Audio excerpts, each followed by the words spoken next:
Hello everyone and welcome back to the Ultimate Fashion History for my favourite episode of the month, what we're into. Why do I have my sunglasses on even though I'm indoors? Well, one, because it's cool, and two, summer is officially here. So to celebrate the sunshine and the arrival of summer 2019 finally, I've got my shades on and I can't wait to tell you what we're into. It's going to be such a good one. I'm so excited. This month we saw my favourite fashion season. Resort, cruise, call it what you will, but there were the collections for Resort 2020, and my favourite was undoubtedly this one. Wes Gordon for Carolina Herrera. Wes went back to Carolina's Latin American roots. Remember, she was born in Caracas, with this gorgeous and joyful collection of South American traditional serape stripes, sunshine yellow and coral. I thought it was delightful and exquisite, and look at that beautiful tailoring. This gets 10 out of 10 from me. What else are we into?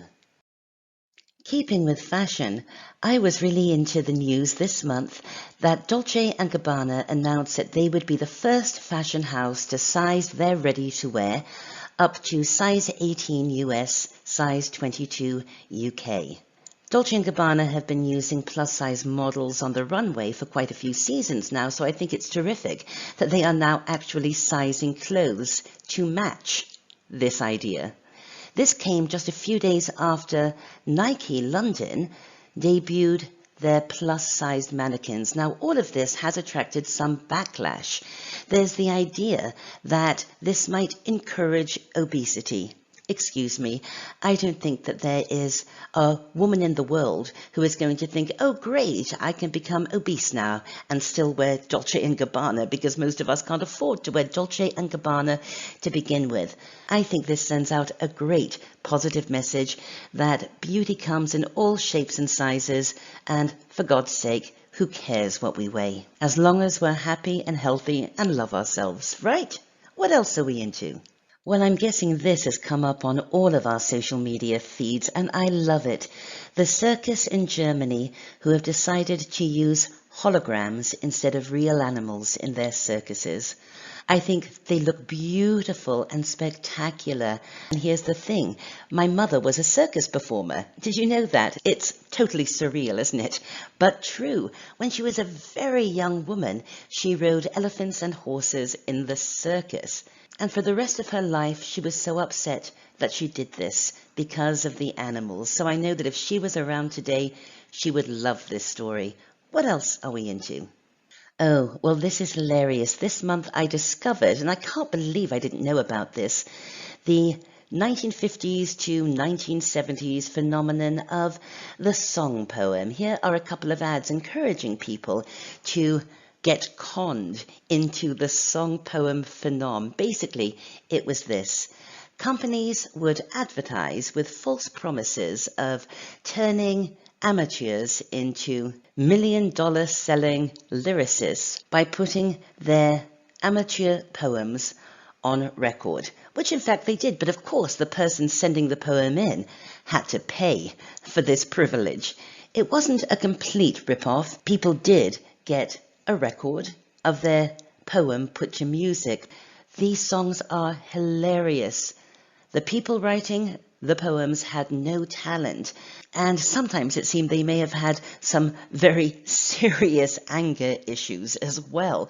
It is blissfully and gloriously insane. There is an anthology you see here, the American Song Poem Anthology, and there's a title from one of these songs. Do you know the difference between Bigwood and Brush? And I cannot believe that I have actually found room in my brain for even more retro detritus. What else are we into? I am really into turbans. I could do a 2-hour UFH on the history of the turban, couldn't I? These are from the 40s. This one's from the 50s. Isn't it fantastic? And isn't her eye makeup on point? I became so into turbans this month that I became a Turban Easter. That is me with my first turban. I bought it from Etsy from this gorgeous shop there. It's called Rona Luxury Turbans. Rona Luxury Turbans is all one word. Type that into Etsy and you'll find it. These beautiful handmade turbans. And here's another shot so you can see how high it is.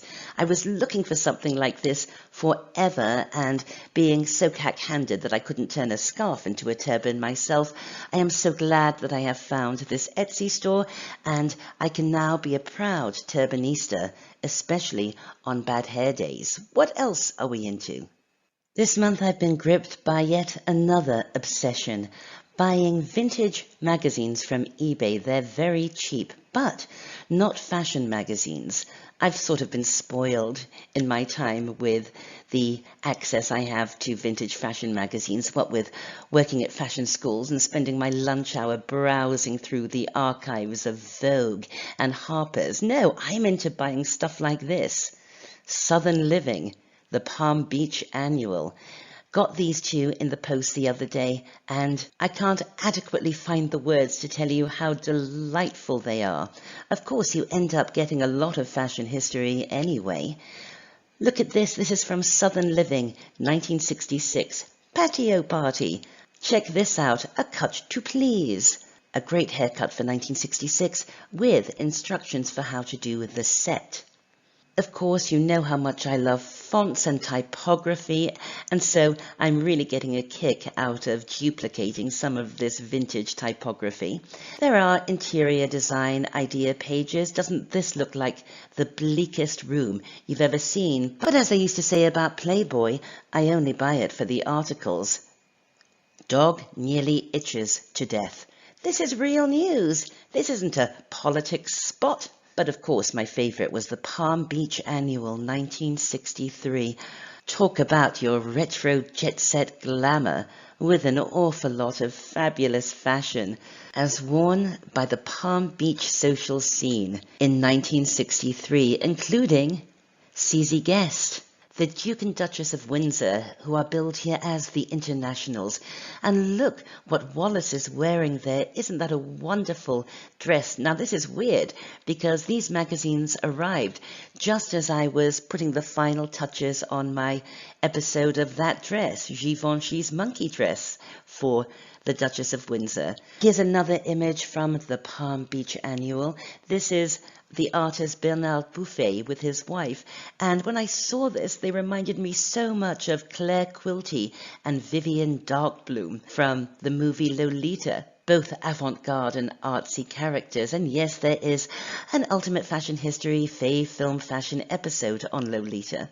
These magazines are treasure troves, and within the treasure, you can sometimes find a perfect little pearl like this one, a feature on the Palm Beach working girls.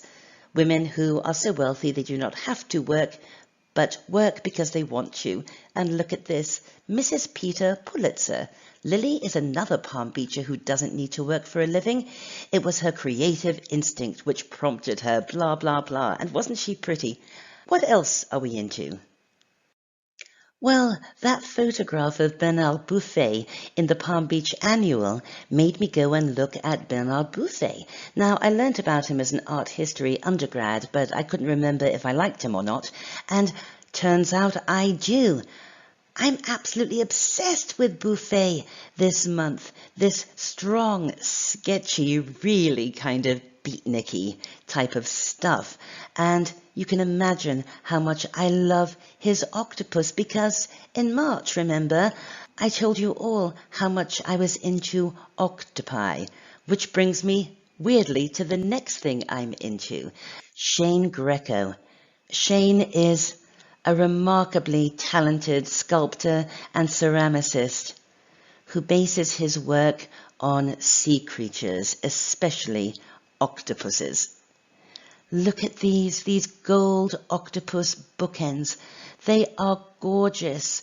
Look at that octopus bowl. Look at that seahorse lamp.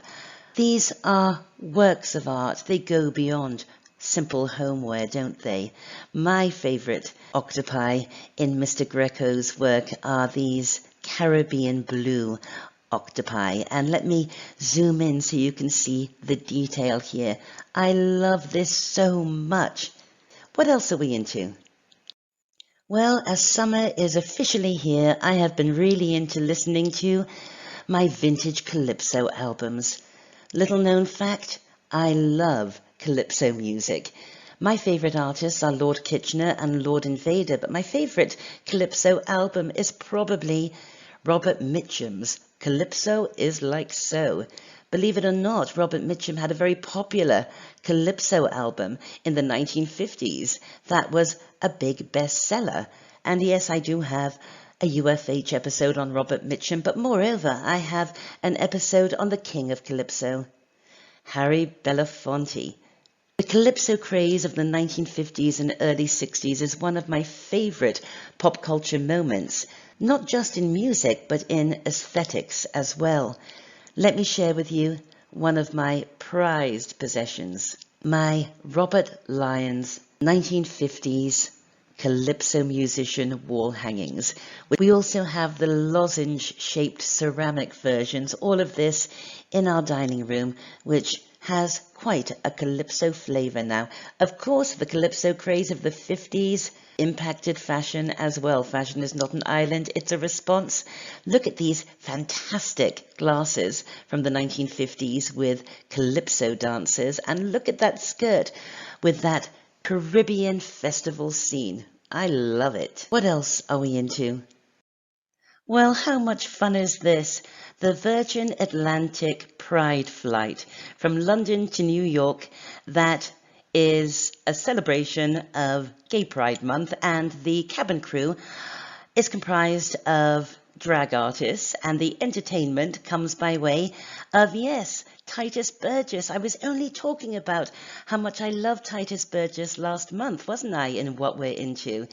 And his role as Titus Andromedon in The Unbreakable Kimmy Schmidt. Evidently, on the flight there is going to be a Judy Garland sing-along, which is terribly apropos because just a couple of days ago, we did the classic Judy, didn't we? In the 20th Century Style Icon series as part of our Gay Pride celebration here on The Ultimate Fashion History. And speaking of Pride Month here on The Ultimate Fashion History, I can't tell you what fun I'm having and the incredibly positive response I'm getting. Yes, there's been a few dislikes. Yes, believe it or not, there has been a couple of pieces of hate mail, but nothing compared to the letters and the messages and the thumbs up Gay Pride on UFH has been getting. So far, we've done that dress, Van Smith for Divine. We've done a Faith Film Fashion on Gentleman Jack, a 20th Century Style Icon episode on Classic Judy, and there's more to come before the end of the month. So make sure you subscribe if you haven't already so you don't miss any of that. What else are we into? I am into Capri. Now, I've been to Italy quite a bit. I used to have to go to Italy regularly in my capacity as a fashion journalist and trend reporter, but I've never been to Capri, and now I am obsessed with it. I want to stay in hotels like that. I want to walk around the streets of Capri with a headscarf and shades on top of my headscarf like Jackie Onassis there. I want to stay at hotels with views like this. I want to eat in restaurants carved in to the caprese rocks. I love everything to do with Capri at the moment. That includes caprese salads, capri pants, and you bet I'm going to be buying this book from Asseline, The Spirit of Capri. Now, perhaps it's my interest in Capri this month that has made me completely obsessed with columns, pillars, and statues in gardens like this. I'm obsessed with it. 5 years ago, I probably would not have liked this. Now, it is calling me forward to fabulous and glamorous and dangerously expensive plans. How many columns and statues do we have in our garden? None. But I'm hoping to change all that very soon. I have a vision of columns all around the horseshoe yard and Greco-Roman replicas everywhere. Wouldn't this be fabulous? I also want a swimming pool. And if I had all of this, I could finally be living life as if I were in a Slim Aaron's photo. And you know that's my ambition. And be on the lookout for our Ultimate Fashion History episode on Slim Aaron's coming soon. What else are we into? I am really into this cafe in Korea that is designed to look like a two-dimensional drawing. Just so cool, wanted to share. What else are we into? I am really into season 3 of The Handmaid's Tale. It's creepier than ever. Look what they did to the Washington Monument. The costumes are as fantastic as they have been, and yes, there is a Faye Film fashion episode on the costumes in The Handmaid's Tale. What else are we watching? We have been binge watching the original CSI. We went back to season 1, and I truly believe that there has never been a greater police procedural TV drama, and there never will be. CSI is the greatest. Now, here's the thing, though, that I noticed about the fashion and the costumes in CSI. Okay, it came out in 2000, and so often I get messages or emails saying, hey, Amanda, why don't you do a UFH episode on the 2000s? Take a look at what people wore in the 2000s. Here are the cast of CSI. They could be wearing it today, couldn't they? Why hasn't fashion changed? There is nothing here that says to me, ooh, 2001. What about you? I mean, if we look at Criminal Minds from last year, it's basically the same wardrobe, isn't it? Fashion really should have changed more than this in 20 years. Let me demonstrate using television as our optic. That's Lucille Ball in the mid-1950s. I Love Lucy, look what she's wearing. And let's jump 20 years to Charlie's Angels, mid-1970s. That's how much fashion changed in 20 years. I really don't think that I have enough hindsight at the moment to look back at the 2000s and really think, what happened? What's changed? Why is it different? What else are we into? Well, I thought that IKEA's ad campaign this month was brilliant and funny and clever and beautifully executed. What they did was this. They took iconic and instantly recognizable rooms from TV shows and replicated them using nothing but IKEA furniture. You recognize this room, right? It's from The Simpsons. Stranger Things. All of this you see here is IKEA furniture with the names of the items and the prices. And, of course, you recognize this room, right? It took me a while to realize that this wasn't actually Rachel and Monica's living room from Friends. What fun. What else are we into? Well, you will not believe. You will not believe what I'm about to tell you. You know how in every episode of What We're Into, I somehow accidentally on purpose work Hervé Villechaize into the episode? Well, at the beginning of June, I went to do a bit of virtual shopping and real shopping on the Trina Turk website, and look what their summer second delivery is called. Welcome to Fantasy Island. It's a fantastic collection of tropical jet-set stuff, and of course they have the white suit as worn by Hervé Villechaize. Every time I put a What We're Into together, Hervé Villechaize just appears. Is he our guardian angel? I like to think so. That's right, Beth. I'm your guardian angel. And just in case things couldn't get any sillier, yes, it's time for that 60 seconds you've all been waiting for, what Annabelle's into, with an exciting twist this time around. I'll pop up afterwards to talk about my fave news story of the month, the cocktail of the month, the food of the month, and the designer of the month. Now, over to Annabelle. Hello, my fellow humans. I come in peace this time. This is what I'm into this month. The first thing is snow cones, because snow cones taste good, and snow cones, my life. The second thing is memes. I like memes. And my fashion is this. It's sort of Charlie's Angels. And yeah, overalls, shirt, and headphones, and a watch. It's very Kate Jackson. Well, I'm done because I have nothing else I'm really into this month.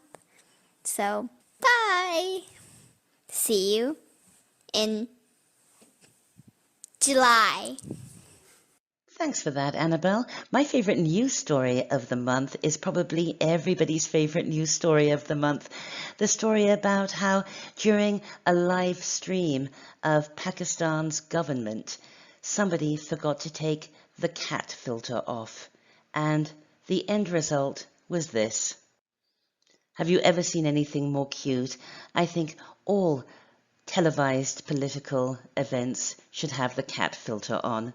It's adorable. The food of the month, of course, it's the Edith Head chicken and potatoes quesadilla.